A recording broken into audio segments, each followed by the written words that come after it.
సమాజంలో అన్నీ కూడా ఒరిజినల్కు డూప్లికేట్ చూస్తున్నామండి.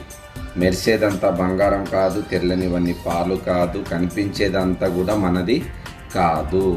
అంటే అన్నీ కూడా డూప్లికేట్ వచ్చేసినాయి. సమాజంలో ఒరిజినల్ బ్రాండెడ్ ఉన్నాయి, డూప్లికేట్ బ్రాండెడ్ ఉన్నాయి. అంటే ఒక పాలల్లో కూడా ఈరోజు కల్తీ జరిగిపోయింది, ఒక బంగారంలో కల్తీ జరిగిపోయింది, ఒక ట్యాబ్లెట్లో కల్తీ జరిగిపోయింది. ఒక ట్యాబ్లెట్ 100 రూపాయలు ఉంటే ఒక ట్యాబ్లెట్ 50 రూపాయలు ఉంటుంది. అంటే ప్రతిదీ కూడా ఒరిజినల్కి బ్రదర్ డూప్లికేట్ వచ్చేసింది మార్కెట్లో, అంటే నకిలీ.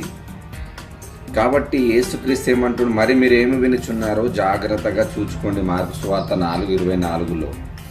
అంటే బోధల్లో కూడా డూప్లికేట్ వచ్చేసినాయి, చెప్తున్న వాక్యంలో కూడా డూప్లికేట్ బోధకులు తప్పుగా చెప్తున్నారు.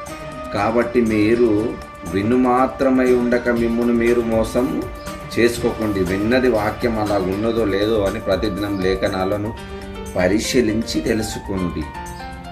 ఈరోజు ఎక్కడ చూసినా డూప్లికేట్ బోధలు కనిపిస్తున్నాయి మనకు. అంటే సత్యం చెప్పేవారు కొద్ది మంది ఉండరు, అబద్ధం చెప్పేవారు ఎక్కువగా ఉన్నారు. కాబట్టి ఇందులో నుంచి బయటపడాలంటే మనము సత్యాన్ని గ్రహించాలి, బైబుల్ నేర్చుకోవాలి, దాన్ని పాటించి పరిశుద్ధంగా బ్రతకాలి.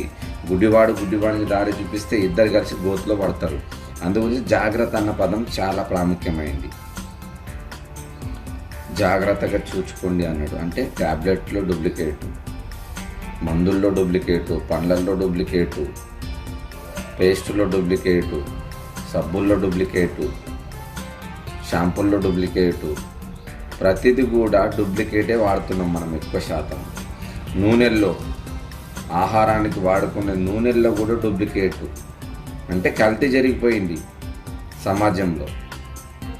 తినే తిండిల్లో డూప్లికేటు, ఎందుకంటే అది కూడా కల్తీ జరిగిపోయింది. మందుల ద్వారా, పనికిరాని మందుల ద్వారా పంట పండిస్తున్నారు, మనుషుల ఆయుష్ అనేది తగ్గిపోతుంది. కాబట్టి ఏది తిన్నా మనము, ఏది పాటించినా, ఏది కొన్నా డూప్లికేట్ కొనకుండా ఒరిజినల్ కొనండి.